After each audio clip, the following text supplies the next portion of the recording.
The sound of expensive cutlery against fine china filled the private dining room at Salvatore's. I wiped sweaty palms against my black uniform skirt, trying to steady my breathing as I balanced the tray of drinks. 6 months at this upscale Italian restaurant had taught me to become invisible, a skill that kept me employed and safe. Tonight, that skill abandoned me. A child's wail cut through the room's hushed atmosphere, slicing through conversations and drawing every eye to the corner booth. Everyone except the man whose attention the little girl so desperately sought.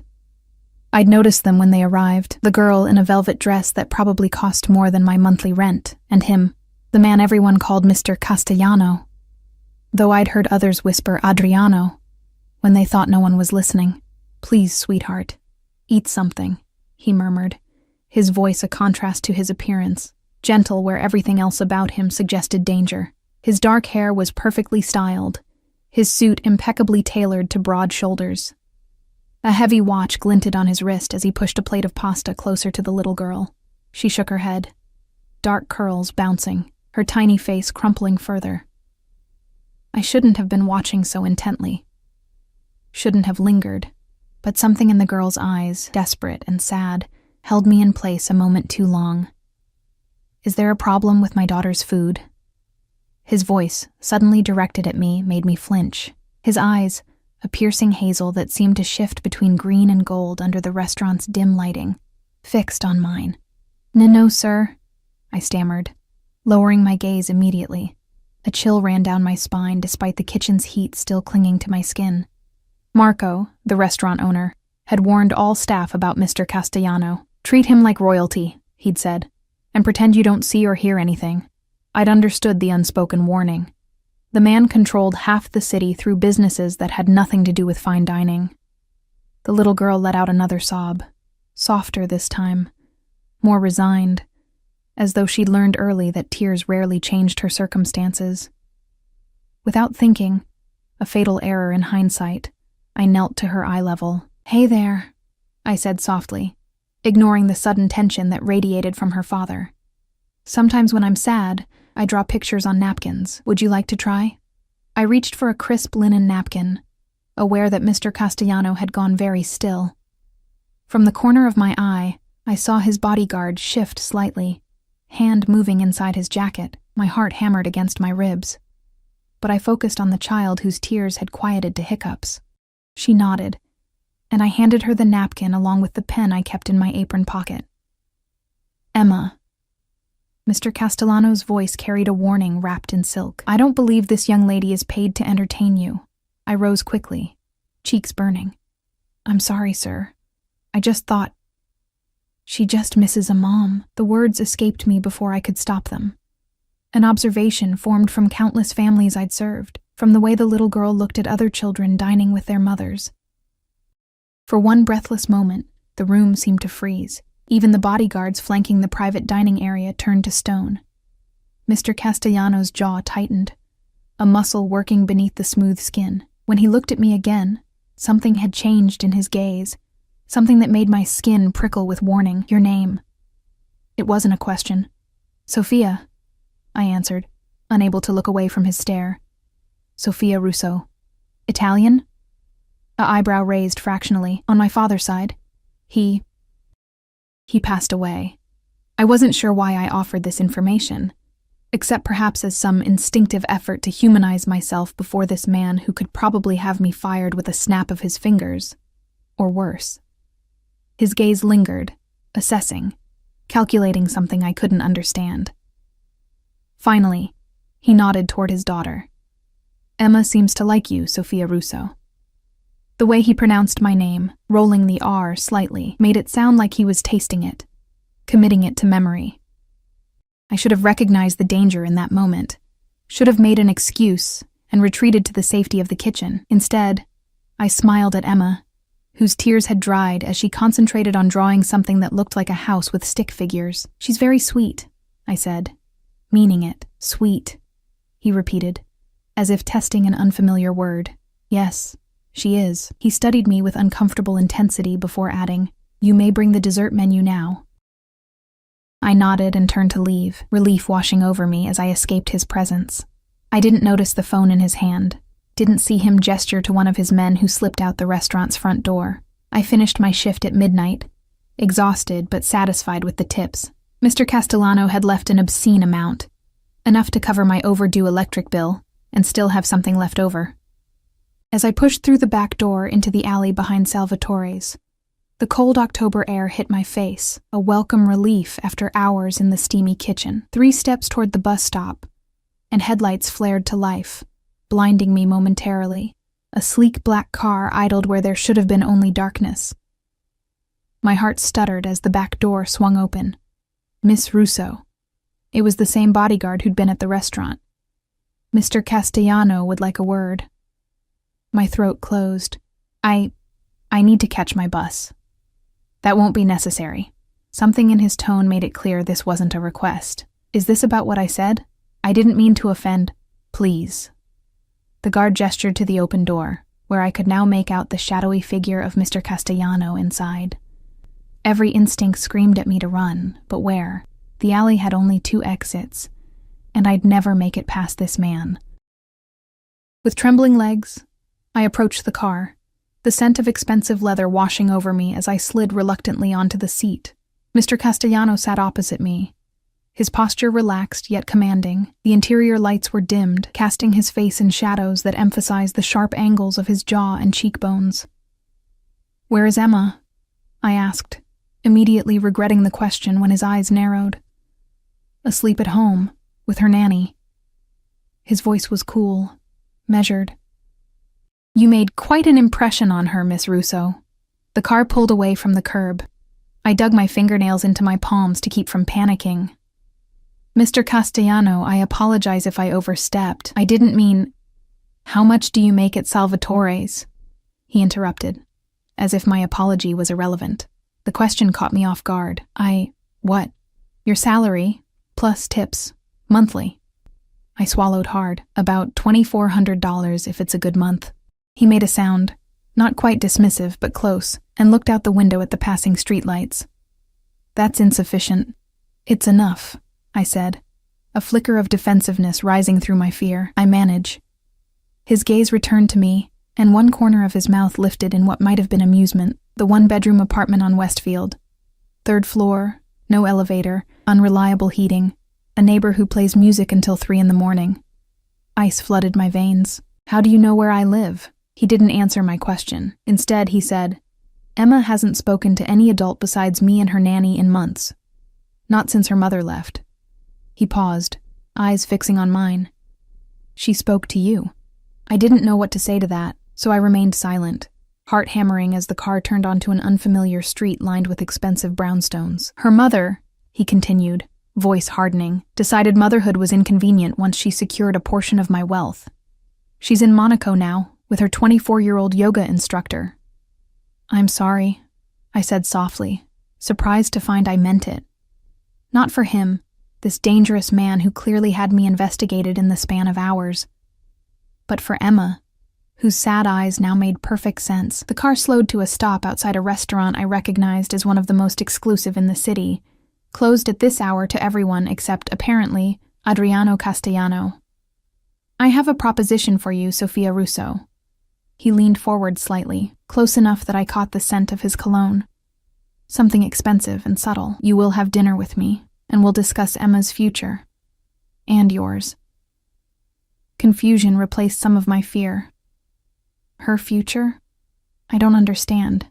Emma needs consistency. She needs someone who sees her, really sees her, as you did tonight.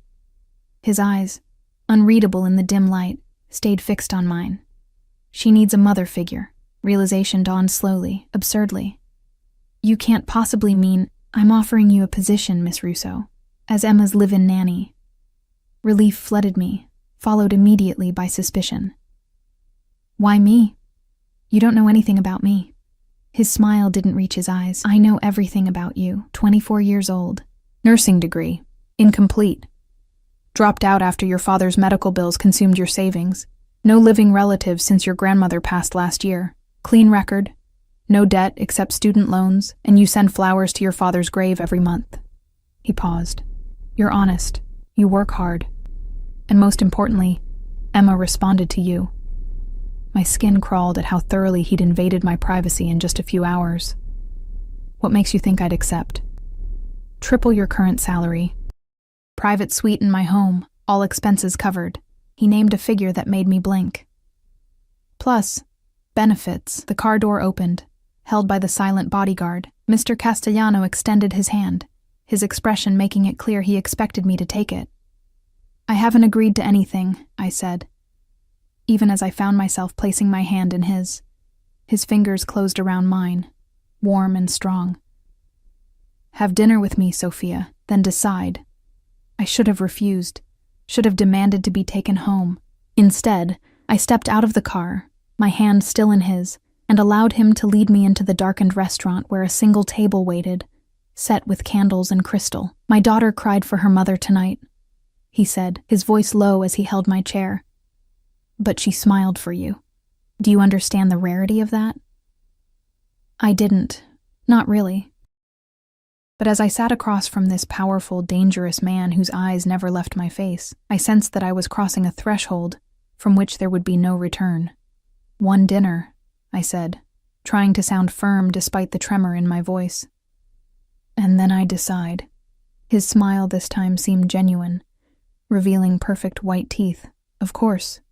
You always have a choice, Sophia. But even then, with the city lights glittering beyond the windows and the rich aroma of wine filling the air between us, I suspected that choice was merely an illusion he allowed me to believe in.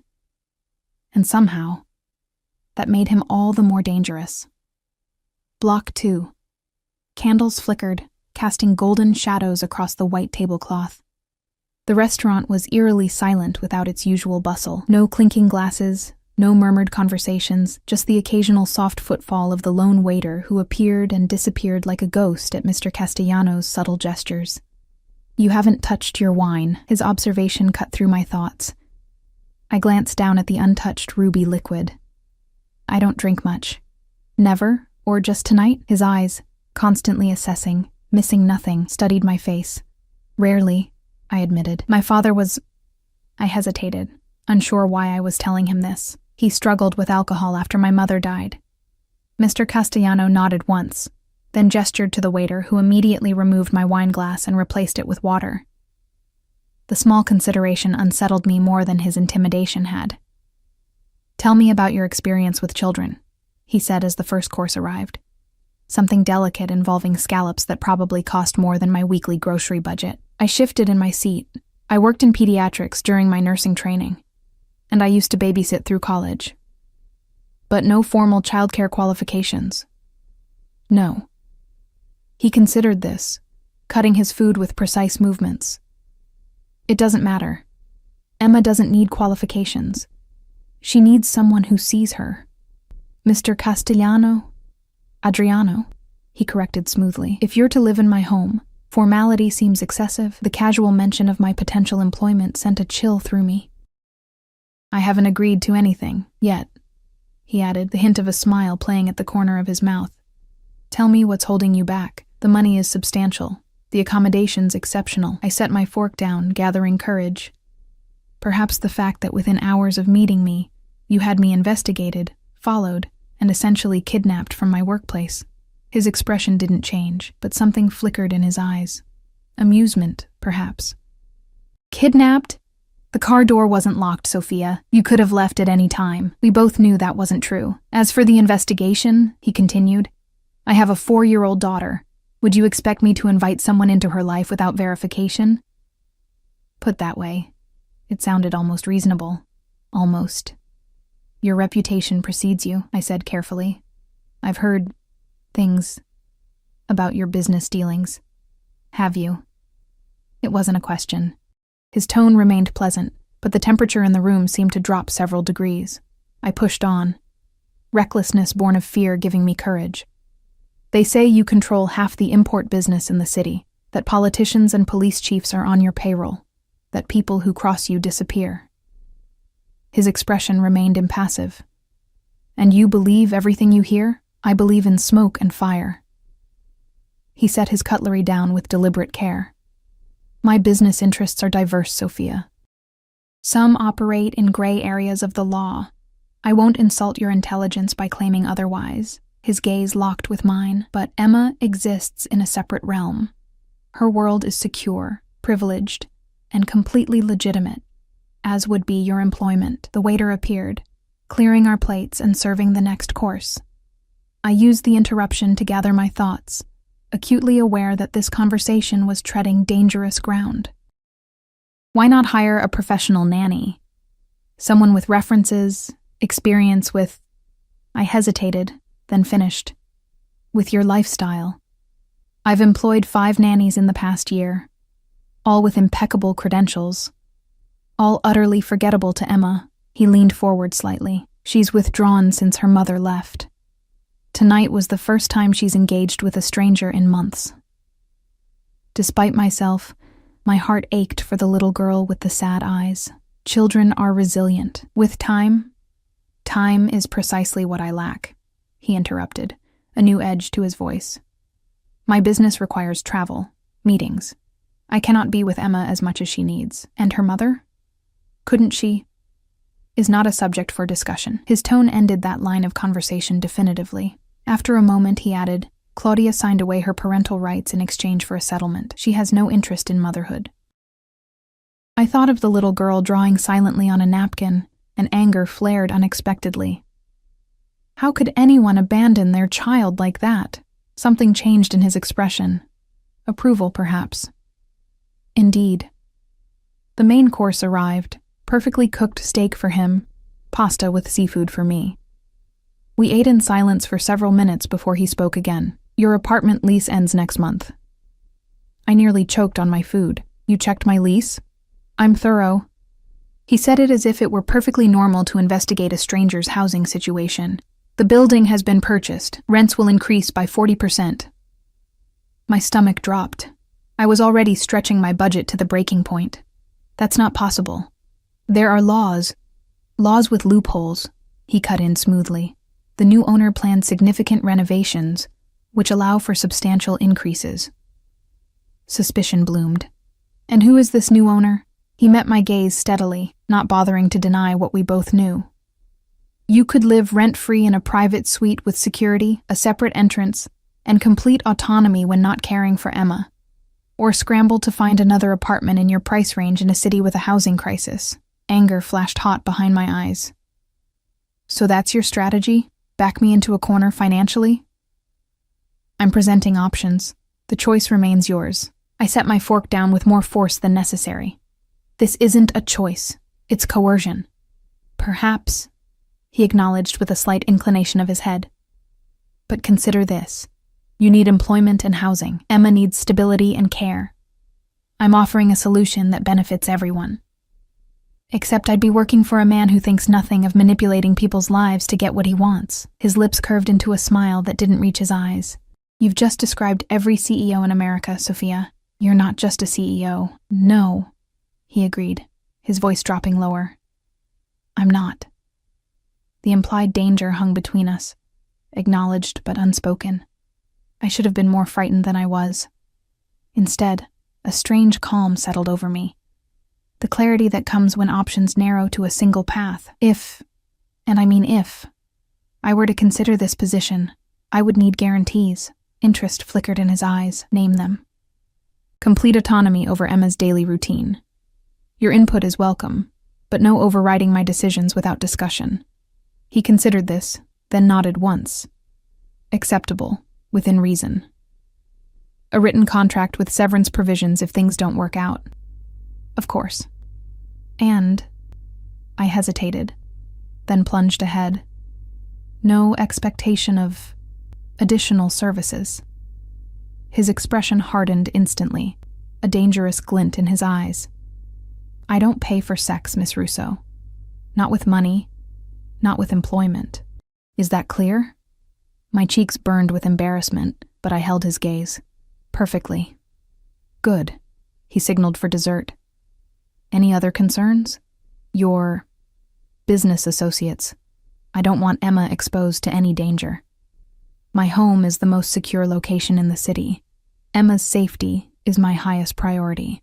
His voice softened slightly when he mentioned his daughter. She has never been, and will never be exposed to the less savory aspects of my business dealings. Dessert arrived, something chocolate and decadent that I barely tasted. My mind raced through options, consequences, possibilities. The truth was, I needed this job. Nursing school had been put on permanent hold after my father's medical bills decimated our savings, and entry-level healthcare positions paid little better than waiting tables. The salary Adriano offered would let me rebuild my savings, maybe even restart my education eventually. And then there was Emma. The image of her tear-stained face haunted me. I want to meet her properly, I said finally. Spend a day with her before making my decision. Adriano set his espresso cup down with a soft clink. That can be arranged. Tomorrow? I have a shift at the restaurant. No, you don't. At my startled look, he added, I spoke with Marco. You've been granted a leave of absence. Indignation flared. You had no right. It's paid leave, he interrupted smoothly. Your position remains open should you decline my offer. The casual display of power, rearranging my life without consultation, should have been the final warning. Instead, I found myself saying, fine, tomorrow then. The hint of a satisfied smile played at his lips. My driver will collect you at 9. The remainder of dinner passed in relative silence. I was too overwhelmed to maintain conversation, and Adriano seemed content to observe me, his gaze a tangible weight I couldn't escape. When we finished, he escorted me outside where the same black car waited. Until tomorrow, Sophia. He opened the car door himself, no driver this time, his fingers brushing mine as he helped me inside. The brief contact sent an unexpected shiver up my arm. The drive to my apartment was swift and silent. When we arrived, Adriano surprised me by walking me to the building entrance, his hand resting lightly at the small of my back. The touch was proper, even courteous, but I remained acutely aware of it, of him, towering beside me with his bodyguard following at a discreet distance. Sleep well, he said as we reached my door. His eyes, amber in the hallway's poor lighting, lingered on my face. Tomorrow will be illuminating. I slipped inside without responding, locking the door and leaning against it, heart pounding.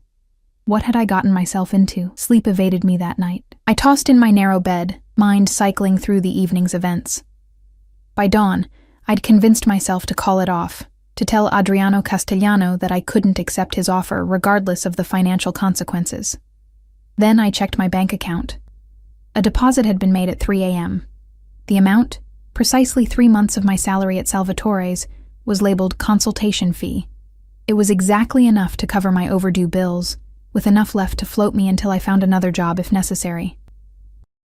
The message was clear. He was buying the opportunity to convince me. Nothing more. I could walk away after tomorrow with the money. The choice was still mine, or so I told myself. At precisely 9 o'clock, a knock came at my door. I'd expected the stone-faced driver, but Adriano himself stood in my hallway, dressed in a charcoal suit that probably cost more than my car. Unlike the previous night, Emma stood beside him, her small hand engulfed in his, her dark eyes regarding me with solemn curiosity. "Good morning, Sophia," Adriano said, his gaze sweeping over my simple jeans and sweater with unreadable assessment. "Hi," Emma whispered, her voice so soft I almost missed it. I knelt to her level, smiling. "Hello, Emma. I like your dress." It was pale blue with embroidered butterflies. Beautiful but practical for a child. Not the formal attire she'd worn at the restaurant. She studied me for a long moment, then asked, "Are you going to be my new nanny?" The directness caught me off guard. I glanced up at Adriano, who watched our interaction with intense focus. "I'm not sure yet," I answered honestly. "I thought maybe we could spend the day together first, to see if we get along." She considered this with a seriousness no 4-year-old should possess, then nodded once. "Okay." As I rose, Adriano's eyes met mine over his daughter's head. "Thank you for agreeing to today," he said quietly. Something in his tone, a vulnerability at odds with his powerful presence, made me wonder if the great Adriano Castellano was actually nervous about my decision. "I haven't agreed to anything permanent," I reminded him. "Yet," he said, echoing his word from dinner. His confidence should have irritated me, but there was something almost playful in his tone, a lightness I hadn't witnessed before. Emma tugged at his hand. "Daddy, can we go to the park?" Adriano's expression softened as he looked down at his daughter. Perhaps Sophia would prefer something else for today. Both pairs of eyes turned to me, one hopeful, one assessing. I smiled at Emma. "The park sounds perfect." She didn't smile back, but some of the wariness left her eyes. Adriano nodded once, seemingly pleased, and gestured toward the elevator. "Shall we?" As we walked down the hallway, I realized my neighbor's door was ajar, curious eyes peering through the crack. By tonight, the entire building would know I'd left with the intimidating man in the expensive suit and the silent bodyguard who materialized behind us. I wondered if I would be coming back. The park, as it turned out, was a private botanical garden normally closed to the public on Mondays. Somehow I wasn't surprised that such rules didn't apply to Adriano Castellano. The guard at the gate had simply nodded respectfully as our car approached, swinging the ornate iron gates open without a word. "Do you always get special access to closed venues?" I asked as we walked along a stone path, bordered by late-blooming roses. Emma had run slightly ahead, though I noticed she never strayed far from her father's sight. Adriano's mouth curved slightly. "Time and money open most doors." "And those that don't open?" His eyes, warm amber in the morning sunlight, flickered to mine. "Those require more creative solutions." I suppressed a shiver at the implication and focused on Emma instead. She moved with purpose toward a small pond where koi fish swam lazy circles beneath lily pads.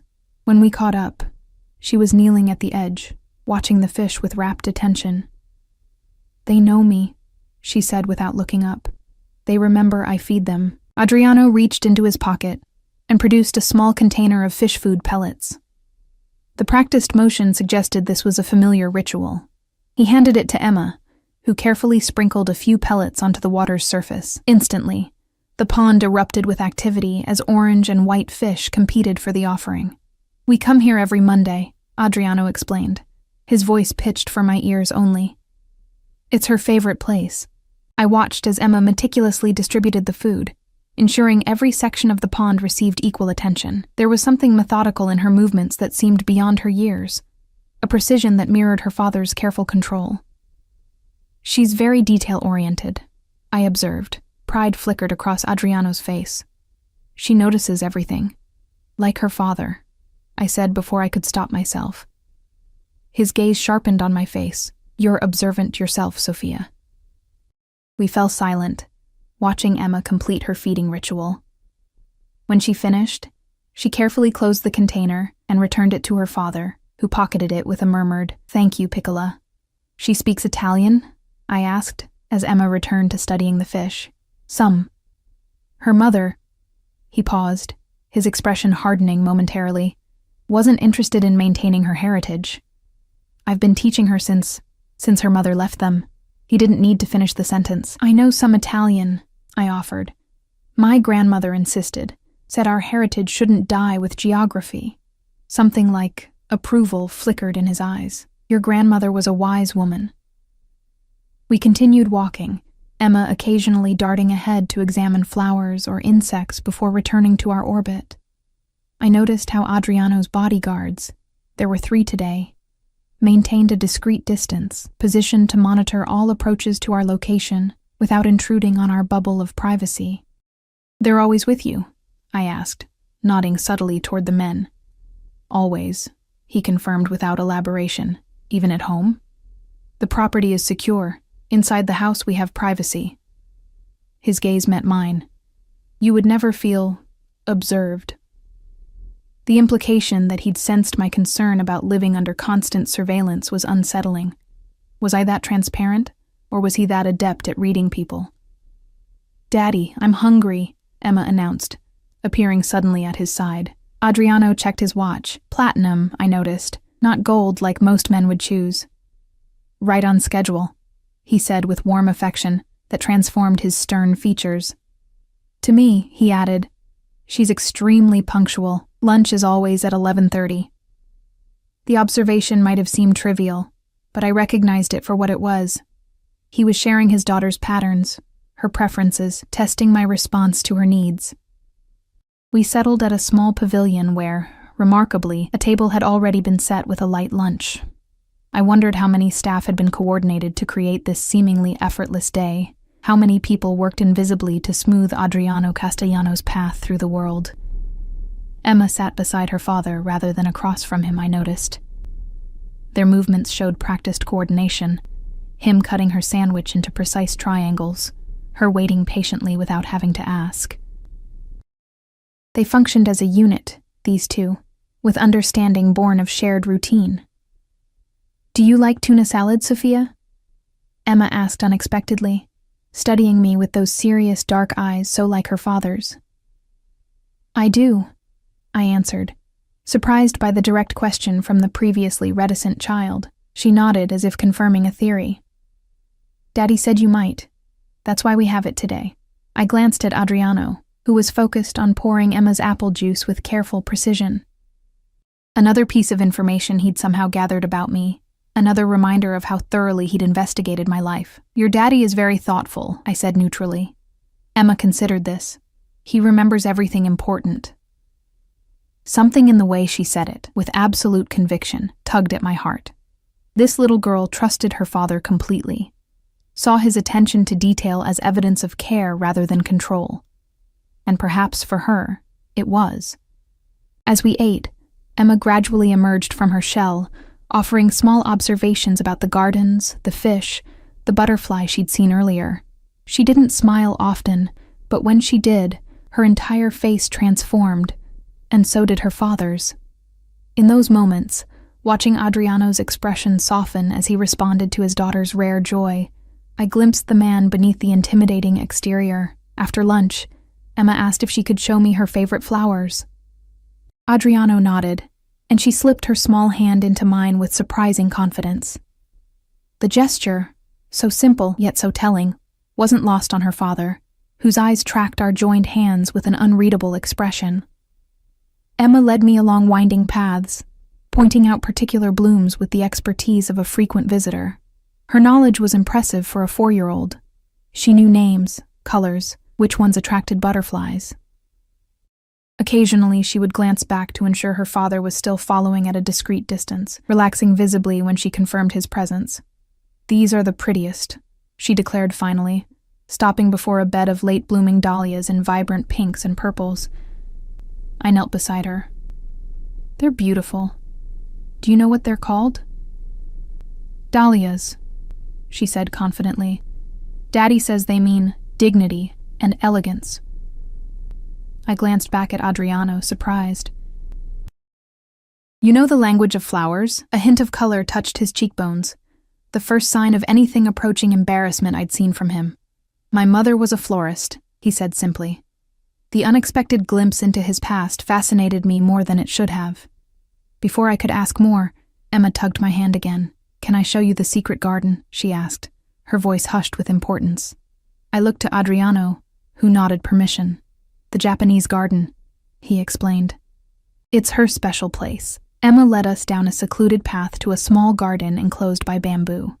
Inside, a miniature landscape of carefully arranged rocks, moss, and pruned trees created an atmosphere of tranquil seclusion. A tiny waterfall trickled over stones into a small pool where a single golden koi swam in solitary splendor. "His name is Emperor," Emma informed me solemnly. "He's too big to live with the other fish. They were afraid of him." I sat on a stone bench, watching as she knelt by the pool, speaking softly to the fish in what sounded like a mixture of English and Italian. The metaphor wasn't lost on me. The powerful golden fish, separated from others, living in privileged isolation. Adriano sat beside me, leaving a respectful distance between us. For several minutes, we simply watched Emma in comfortable silence. "She's remarkable," I said finally, meaning it. "Yes." The simple agreement carried layers of pride, love, and perhaps concern. "She's also lonely," I added quietly. He didn't deny it. "Yes." "No friends her age?" His jaw tightened slightly. "Security concerns make playdates complicated. She'll begin private school next fall, with appropriate safeguards. Another year of isolation for a child already withdrawn." The thought made my chest ache. Children need social interaction to develop normally, I said, professional training overriding my caution about challenging him. Even with security concerns, there must be safe ways to provide that. Instead of bristling at my implicit criticism, Adriano turned to study my face. That's precisely why you're here, Sophia. I recognize my limitations. Emma needs more than I can provide alone. The honesty in his admission disarmed me. Here was this powerful man, acknowledging a vulnerability, not in himself, but in his ability to give his daughter everything she needed. It humanized him in a way that all his wealth and power had not. I'm not a miracle worker, I warned. And I'm not a replacement for her mother. I'm not asking you to be either, he replied. Just be Sophia, the woman who saw my daughter when no one else did. Before I could respond, Emma returned to us, her mission with Emperor the Fish complete. She climbed onto the bench between us, her small body fitting naturally into the space as if it had been reserved for her. Can we get ice cream now? She asked, looking up at her father with expectation that suggested this, too, was part of their Monday ritual. Adriano checked his watch again, a gesture I was beginning to recognize as a cornerstone of his carefully structured world. It's ice cream time, he agreed, standing and offering one hand to Emma, who took it immediately. After a moment's hesitation, he extended his other hand to me. The gesture felt weighted with significance beyond simple assistance from the bench. I placed my fingers in his, noting how they disappeared into his warm grip, how easily his strength could envelop me. The small Italian gelateria was, like the garden, closed to the public, but miraculously open for us. The elderly proprietor greeted Adriano with respectful familiarity and Emma with grandfatherly affection, pinching her cheek gently and asking about La Principessa's day in heavily accented English.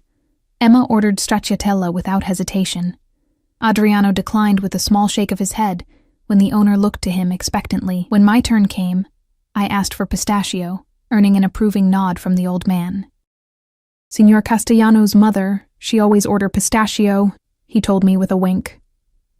Good choice, good choice. I glanced at Adriano, who had gone very still, his expression unreadable. Another piece of the puzzle that was this complicated man, a mother who loved flowers and pistachio gelato, a mother he clearly still missed, judging by the fleeting shadow that crossed his face. We sat at a small table while Emma methodically enjoyed her ice cream, occasionally offering her father a spoonful which he accepted with grave courtesy. The ritual struck me as poignant, a child caring for her parent in the small way she could. Would you like to try mine? I asked her impulsively, offering a small spoonful of the pale green gelato. She considered the offer with characteristic seriousness, then nodded. After tasting, she declared, "It's good, but not as good as mine," with such matter-of-fact certainty that I laughed. The sound seemed to startle both her and her father. Emma's eyes widened slightly, and Adriano's gaze sharpened on my face with sudden intensity, as though my laughter was a rare bird he was trying to catalog. "What's funny?" Emma asked, curiosity overriding shyness. "Just your honesty," I explained. "It's refreshing." She tilted her head. "Daddy says we should always be honest." I raised an eyebrow at Adriano, unable to resist. "Always?" His lips curved slightly. "Within reason," he amended, eyes holding mine with unexpected warmth. As Emma returned to her ice cream, Adriano leaned closer to me, his voice pitched for my ears only. "You're good with her." The simple observation shouldn't have pleased me as much as it did. She makes it easy. She's a wonderful child. "And your decision?" he asked, the question casual, but his eyes intense. "Have you reached one?" I hesitated, watching Emma carefully scoop the last bit of gelato from her cup. Despite all my reservations about Adriano Castellano and his world, I couldn't deny the connection I felt with his daughter, or her obvious need for someone who could bridge the isolation her father's position forced upon her. "I have conditions," I said finally, "beyond what we discussed last night." Interest flickered in his gaze. "Name them." "Emma needs social interaction with children her age, supervised playdates, activity classes, something to prepare her for school next year." He considered this, then nodded once. "With appropriate security measures. She needs routine but also spontaneity, flexibility, Room to be a child. Agreed. And I need certain guarantees about my position in your household. I met his gaze directly. I won't be treated as a servant or an employee in front of her. If I'm to provide a nurturing presence in her life, I need to be respected as such. Something that might have been approval flickered in his eyes. You'll have the status of a family member, Sophia. My staff will be instructed accordingly. Emma finished her ice cream and looked between us curiously, sensing the importance of our quiet conversation. Adriano smoothly transitioned back to her, asking if she'd enjoyed her treat. As she nodded, I noticed a small smudge of chocolate on her cheek. Without thinking, I dampened my napkin with water and reached to clean her face. It was such a natural, maternal gesture that I didn't realize its significance until I caught Adriano watching me with an expression I couldn't quite decipher. Something between satisfaction and an emotion far more complex. There, I said, finishing the small task. All clean. Emma touched her cheek where my hand had been, then gave me a tiny, precious smile. Thank you, Sophia. In that moment, looking into her hopeful eyes, I knew my decision was made. Whether wisdom or folly, I couldn't walk away from this child. You're welcome, Emma, I replied, my decision settling into certainty. When I glanced at Adriano, the knowing look in his eyes told me he'd read my capitulation before I'd even spoken it aloud. He'd won, and we both knew it. Yet somehow, it didn't feel like surrender. The transition into Adriano Castellano's world happened with the same efficient precision that seemed to characterize everything in his life. Within 3 days of our ice cream at the gelateria, I had signed a meticulously detailed contract, packed my meager belongings, and been installed in what Adriano casually referred to as your suite in his sprawling Manhattan penthouse. Suite was an understatement. The space, larger than my entire apartment, included a bedroom with a king-sized bed draped in linens finer than any I'd ever touched, a sitting room with a wall of bookshelves already stocked with nursing texts and child development books, a luxurious bathroom with a soaking tub, and a small private balcony overlooking Central Park. The rooms had been freshly painted in soft blues and creams, furnished with elegant but comfortable pieces that somehow matched my personal taste, despite my never having discussed it. How did you know? I asked Adriano when he showed me the space, running my fingers along the spines of medical texts I'd been unable to afford when I left nursing school. He shrugged slightly, hands in his pockets as he watched me explore. You mentioned nursing school. The books seemed practical. But it wasn't just the books. It was everything. The colors, the reading nook by the window, the absence of modern artwork that dominated the rest of his sleek, contemporary home. My space felt warm, personal. You had my apartment photographed, I realized suddenly. You copied my style. A hint of color touched his cheekbones, that rare glimpse of something approaching embarrassment. Not copied, elevated. I should have been angry at the invasion of privacy. Instead, I found myself oddly touched by the effort, the attention to detail. Thank you, I said simply. He nodded once, clearly more comfortable with action than acknowledgement. Emma's room is through that door. He indicated a connecting door on the far wall. My suite is at the end of the hall. The staff quarters are downstairs. The layout wasn't lost on me.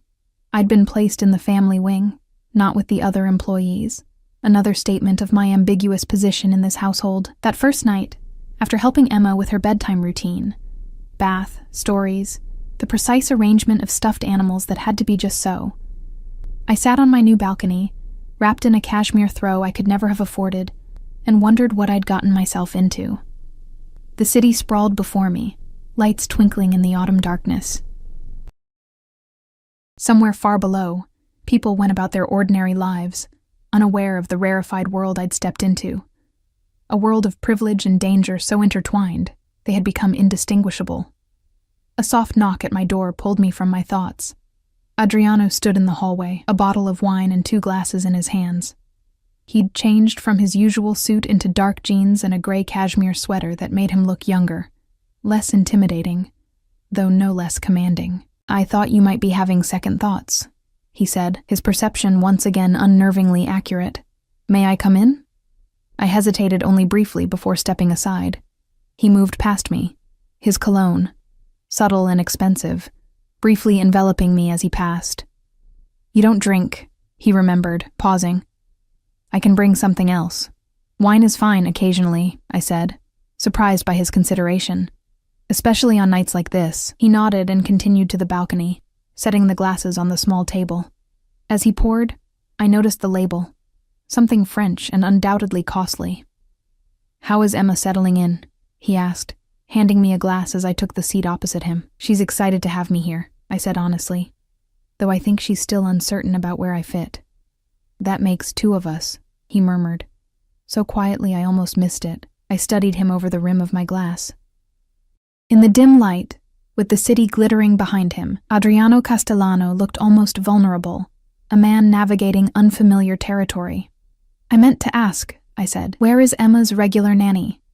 The one you mentioned at the restaurant?" "Mrs. Patel tendered her resignation last week.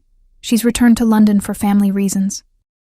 His tone was neutral, but something in his eyes made me wonder if those family reasons had been financially incentivized to create this vacancy at precisely the right moment. "Convenient timing," I observed. The corner of his mouth lifted slightly. "Isn't it?" I sipped my wine, unwilling to pursue that particular thread. "Emma mentioned piano lessons tomorrow." He nodded. "Tuesdays and Thursdays at 4. Her teacher comes here." "What else should I know about her schedule?" "It's all in the folder on your desk. Daily routines, activities, preferences, medical information." At my raised eyebrow, he added, "I told you I'm thorough. So, I'm learning." I hesitated, then asked the question that had been bothering me since I'd arrived. "The staff, do they know why I'm here? What you expect of me?" Adriano studied me over his wineglass. "They know you're Emma's caregiver and that you're to be treated with the respect accorded to family. And what exactly does that mean in practice?" He considered the question with characteristic precision. "It means you have authority over matters concerning Emma. It means your requests are prioritized. It means you answer to me, and only to me." The last statement hung between us, laden with implications that made my pulse quicken. I changed the subject. "Emma mentioned her mother today. Asked if I knew her." Adriano's expression hardened instantly. "What did you tell her?" "The truth. That I'd never met her mother, but that I was here to take care of her now." I watched his reaction carefully. "She's going to have questions, Adriano. Children need to process loss." He set his glass down with controlled precision. "Claudia abandoned her daughter for a younger man and a life free of responsibility." "What exactly would you suggest I tell Emma about that?" The bitterness in his voice revealed more than he likely intended. Whatever had happened between Adriano and his ex-wife had left wounds that hadn't healed. "Age-appropriate truth," I said gently. "That sometimes adults make choices that hurt the people they love, that it wasn't Emma's fault, that she's still loved and wanted." He was silent for a long moment, looking out over the city. Finally, he said, "I've never lied to my daughter. I don't intend to start. Truth isn't always kind. Neither is life." His gaze returned to mine, intense in the dim light. "But we protect those we care about as best we can, don't we?" The question felt weighted with meaning beyond our discussion of Emma. Before I could respond, his phone vibrated. He glanced at it, his expression shifting subtly. "I have to take this," he said, rising. "Business." I nodded, watching as he stepped into my sitting room to answer the call in rapid Italian, his tone shifting to something harder, more commanding than the voice he used with Emma or me. This, I realized, was a glimpse of the other Adriano, the one who controlled businesses in gray areas of the law. The call was brief. When he returned, he seemed to have settled something complex, with just a few words. Power radiated from him, like heat from a banked fire. "You should get some rest," he said, gathering the wine glasses. "Emma rises early." 5:30, I confirmed, having already learned this detail from her schedule. "Will you be joining us for breakfast?" Something like regret crossed his face. "Not tomorrow. I have early meetings." As he turned to leave, I found myself asking, "Is it always like this, the separate lives?" He paused at the door, looking back at me with an unreadable expression. "What do you mean?" "You and Emma. Living parallel lives under one roof." His jaw tightened. "My work requires certain compartmentalization. She misses you," I said simply. "Even when you're here." I expected anger at my presumption. Instead, he seemed to consider my words carefully. "I'm doing my best, Sophia," he said finally, a rare admission of imperfection. "Perhaps that's why you're here." With that, he was gone, leaving me with more questions than answers about the complicated man who was now my employer. The days settled into a rhythm. Emma and I breakfasted together each morning in the sunny kitchen nook, Adriano joining us when his schedule permitted, which was less often than I would have liked for Emma's sake. Mornings were for educational activities, reading, numbers, simple science experiments that made her serious face light up with wonder. Afternoons brought scheduled lessons or outings, always with security hovering at a discreet distance. Adriano and I developed our own routine of evening debriefings, usually on my balcony if weather permitted. He would arrive precisely at 9 after Emma was asleep, sometimes with wine, sometimes with tea. We would discuss Emma's day, her progress, her needs. Gradually, these conversations extended beyond his daughter to books, current events, even tentative personal revelations. His childhood in a modest Brooklyn neighborhood, my dreams of finishing nursing school. I learned that beneath the intimidating exterior was a mind of extraordinary breadth and precision. He could discuss literature, history, or medicine with equal facility. He read constantly, applied ruthless analysis to every problem, and possessed a memory that bordered on photographic. In another life, he might have been a surgeon or a scholar. 2 weeks into my new position, I initiated a change to Emma's routine that I knew might meet with resistance. "I'd like to enroll her in a children's art class," I told Adriano during our evening meeting. His expression grew cautious. "What kind of class?" "At the community center in Brooklyn Heights. It's for 4 to 6-year-olds once a week. Painting, clay, basic creative expression. A public class," he said, his tone making it clear what he thought of the idea. "Yes, with other children. Real children. Not just the carefully vetted offspring of your business associates." I met his gaze directly. "She needs this, Adriano. She's too isolated." His jaw tightened. "You know the security concerns." "I do, and I've already spoken with Michael about the logistics."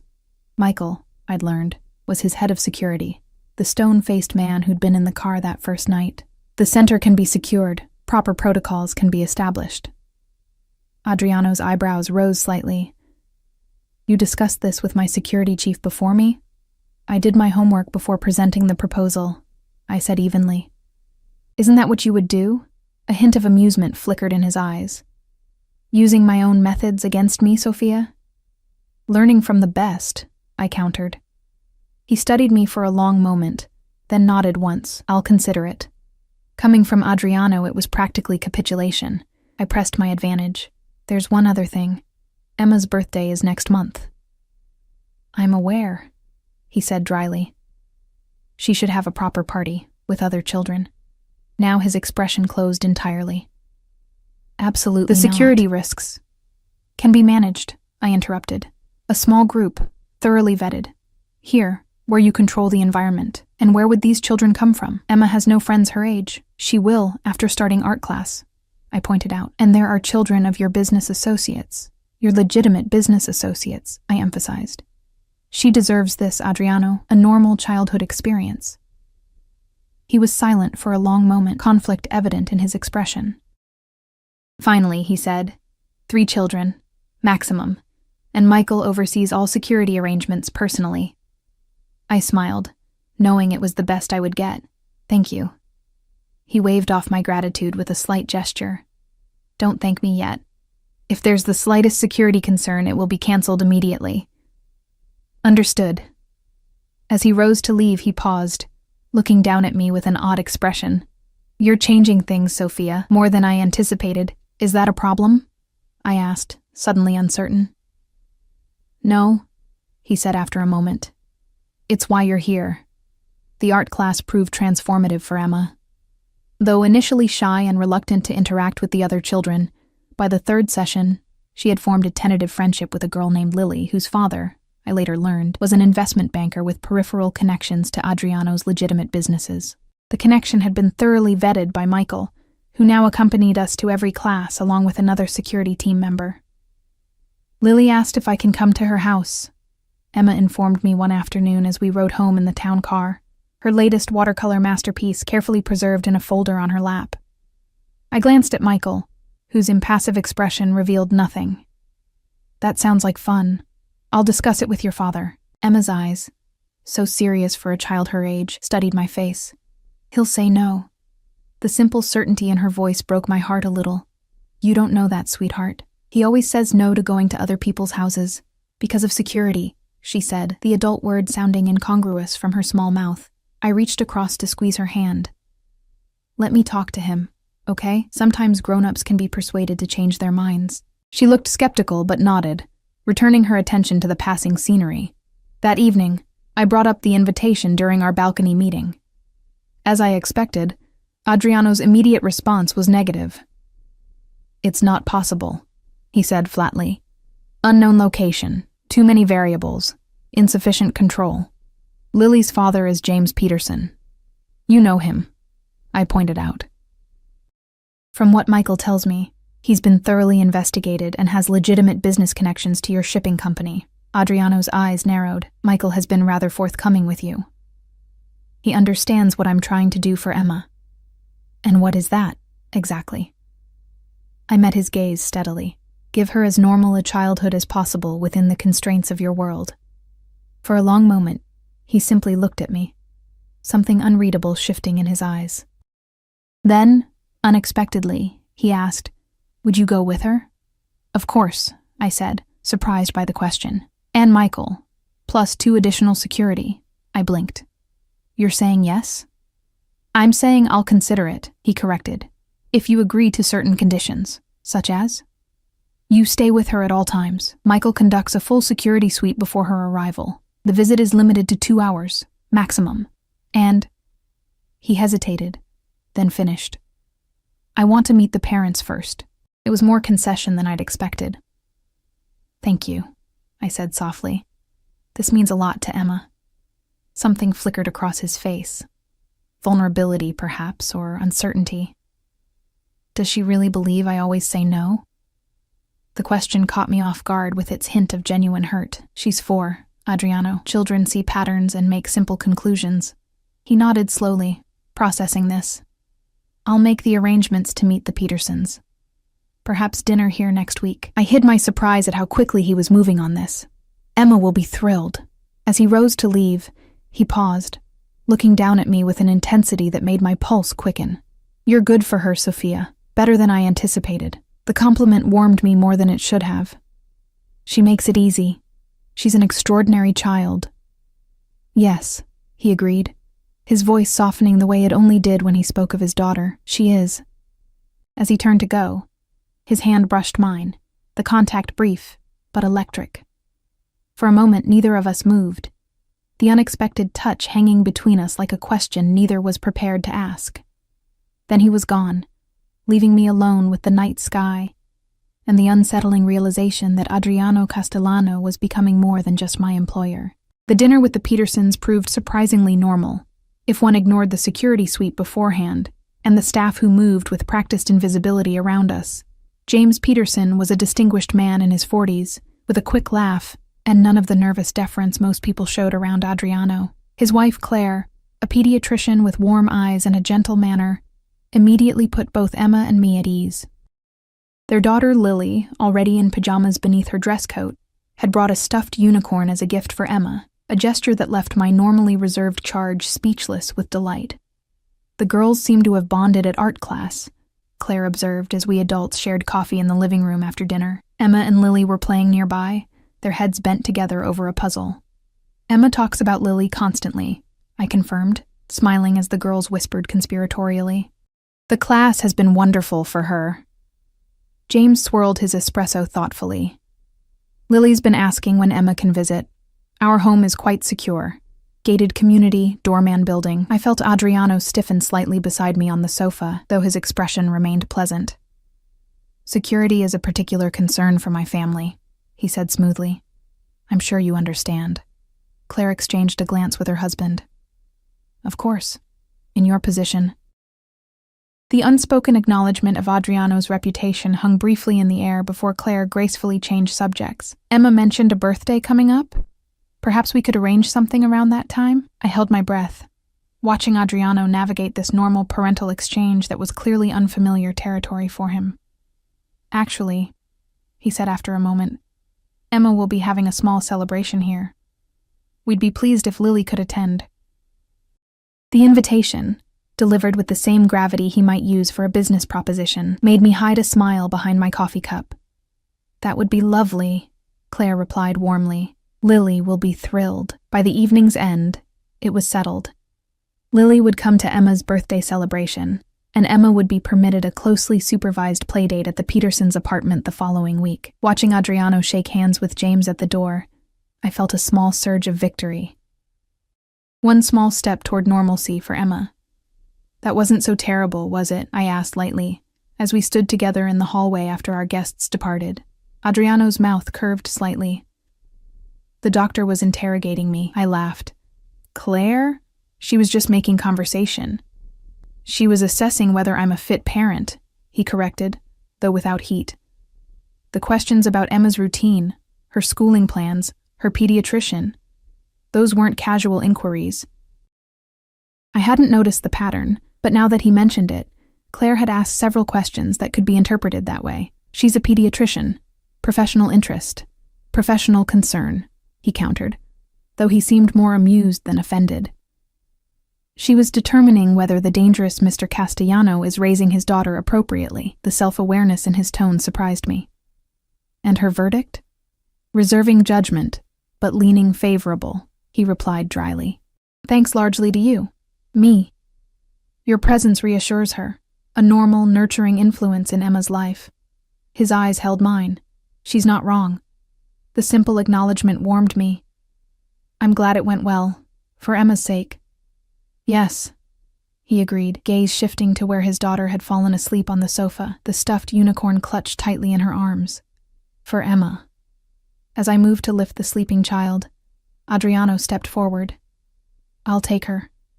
I watched as he gathered Emma into his arms with practiced gentleness, her small body curling instinctively against his chest. The contrast, this dangerous man cradling his daughter with such care, never failed to move me. "I can get her ready for bed," I offered as we walked toward her room. "No," he said softly. "I'll do it tonight." I nodded and stepped back, watching as he carried Emma into her bedroom. Something shifted in my chest. A tightening, a warming that I wasn't ready to examine too closely. The playdate at the Petersons went smoothly, despite Adriano checking his phone for security updates every 15 minutes. Emma returned flushed with excitement, chattering about Lily's room, their games, the cookies they'd decorated.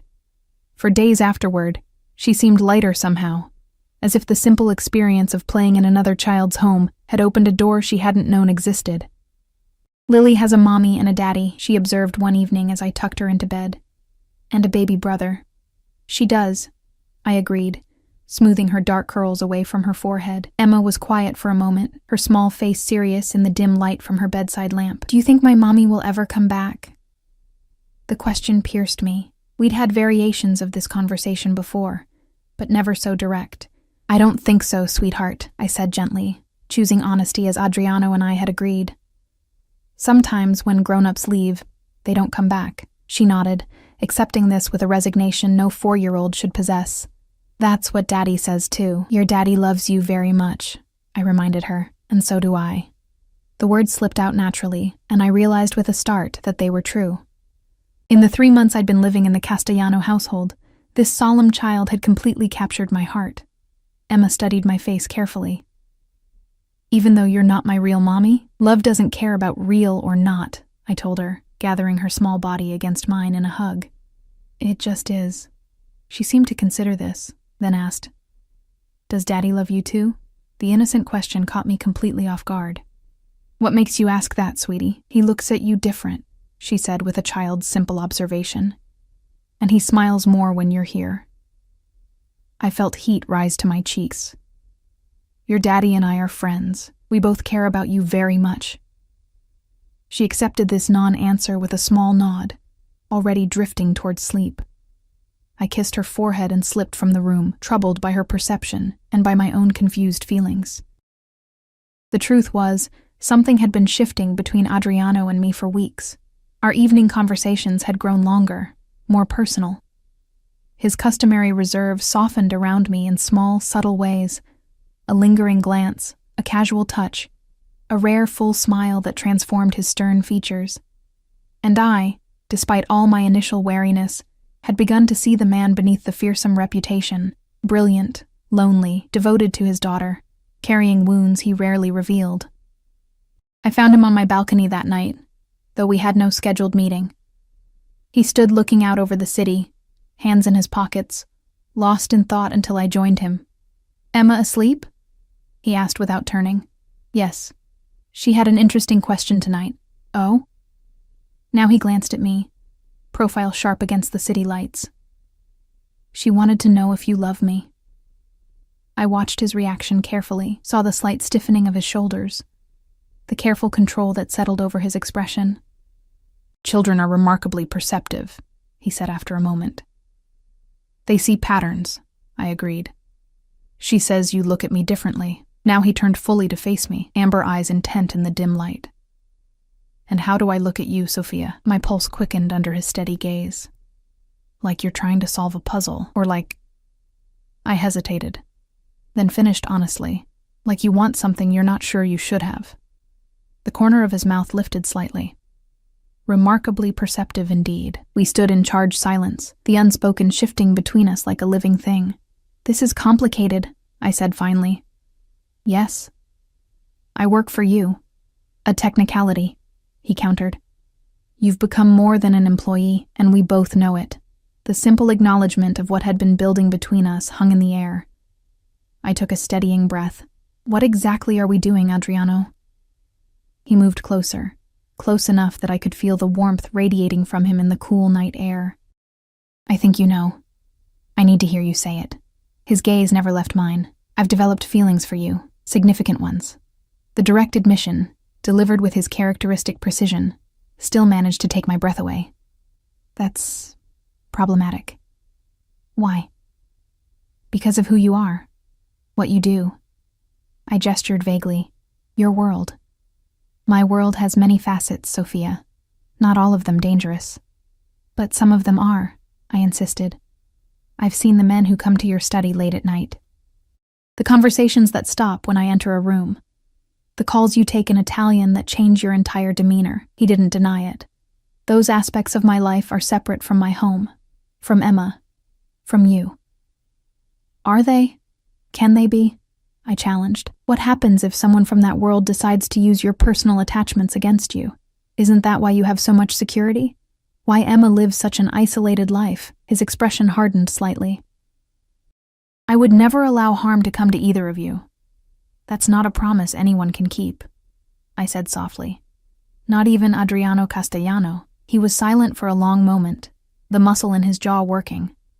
Finally, he said, "What are you afraid of, Sophia, truly?" The question cut straight to my core. "That I'll fall in love with you," I admitted, the words escaping before I could stop them. "That I'll let myself believe in something that can't last. That Emma will get hurt when it all falls apart." Something softened in his expression. "You assume failure before we've even begun." "I'm being realistic." "No," he countered, taking another step closer. "You're protecting yourself, the same way I've protected Emma, by building walls, controlling variables, minimizing risk." His voice lowered. "But there's no safety in isolation. You taught me that." The echo of my own arguments about Emma's socialization being turned back on me was startling. "That's different. Is it?" One hand came up to touch my face, his thumb brushing lightly across my cheekbone. "You've changed things, Sophia, for Emma. For me."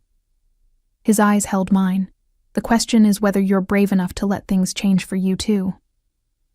My heart hammered against my ribs. "I care about Emma too much to risk hurting her." "Emma loves you," he said simply. "As do I." The words, spoken with such quiet certainty, stole my breath. "Adriano." "I don't say that lightly," he continued, his gaze never leaving mine. "I've loved exactly 3 people in my life, my mother, my daughter, and now you." "You can't know that," I whispered. "It's only been a few months. "I knew the first night," he countered, "when you saw my daughter crying and understood what no one else had. What I hadn't been able to give her myself." His hand cradled my face with exquisite gentleness. "I knew when you challenged me, refused to be intimidated, put Emma's needs above your fear. I knew, Sophia." The raw honesty in his voice undid me. Before I could formulate a response, a soft voice came from the doorway. "Daddy? Sophia?" We both turned to find Emma standing there in her pajamas, clutching her unicorn. Adriano stepped back, his hand falling away from my face. "What is it, Piccola?" he asked gently. "Another bad dream?" She nodded, rubbing her eyes sleepily. Without hesitation, Adriano crossed to lift her into his arms. "Would you like to sleep in my room tonight?" he asked. To my surprise, Emma shook her head. "Can I stay with Sophia?" Adriano's eyes met mine over his daughter's dark curls, a question in them. I nodded, holding out my arms to take her. "Of course you can, sweetheart," I said, as she transferred her warm weight into my embrace. "Let's get you settled." As I turned toward my bedroom, Adriano's voice stopped me. "I'll say goodnight then." Something in his tone, a careful neutrality that didn't quite hide his disappointment, made me turn back. "You could read her a story," I offered. "She always sleeps better after one of your stories." The invitation hung between us, laden with meaning beyond the simple words. After a moment, he nodded, following us into my bedroom. Together, we settled Emma in the middle of my bed, each of us on either side of her, a family tableau that felt both foreign and strangely right. Adriano's voice, deep and melodic, wove the familiar fairy tale of a princess trapped in a tower, rescued by an unlikely hero. Emma's eyes grew heavy as he spoke, her small body relaxing into sleep between us. When the story ended, we sat in comfortable silence, watching our daughter, for she had become ours somehow, in these months together, sleep peacefully. "Stay," I said quietly, meeting his gaze over Emma's sleeping form. "Just to sleep. Just for tonight." Understanding filled his eyes, that this was a beginning, tentative but real. He nodded once and stretched out beside Emma, one arm protectively cradling her small body. I turned off the lamp and lay down on Emma's other side, our small family cocooned in darkness and possibility. Across the sleeping child, Adriano's hand found mine, fingers intertwining. "Whatever comes," he whispered, "we face it together. The three of us." It wasn't a traditional happy ending. There were still complications, dangers, uncertain futures to navigate. But as I looked at Adriano's face in the dim light, softer now, at peace, and felt Emma's steady breathing between us, I knew I had found my place in this unexpected family. "Together," I agreed, squeezing his hand. 6 months later, Emma got her birthday wish when Adriano and I were married in a small ceremony in the Japanese garden where I'd first seen the real man behind the fearsome reputation. She stood beside us in a blue dress, sprinkled with embroidered butterflies, beaming as she became officially what she'd been in her heart for months: our daughter. Life with Adriano wasn't always easy. There were still late-night calls, mysterious meetings, aspects of his business that remained closed to me. But he kept his promise. Home remained separate, sacred, protected. And as time passed, I noticed subtle changes, legitimate businesses expanding, questionable ones fading, a gradual shift toward a life that could step fully into the light. "For you and Emma," he explained simply, when I questioned the changes. "For our future." When our son was born a year later, pink and perfect and untouched by the shadows of his father's past, I saw in Adriano's face the completion of a transformation that had begun the night a waitress dared to tell a dangerous man what his daughter truly needed. The Mafia boss who had once inspired fear throughout the city now read bedtime stories with different voices for each character, coached Emma's soccer team under the watchful eyes of security guards who faded further into the background each year, and rocked our son to sleep singing Italian lullabies his mother had once sung to him. "You saved us," he told me one night, as we stood on the balcony where so much had begun, watching the city lights shimmer. Both of us. I shook my head, leaning into his embrace. We saved each other. His arms tightened around me, and in that moment, safe, loved, complete, I knew that sometimes the most unexpected choices lead to the most perfect destinations.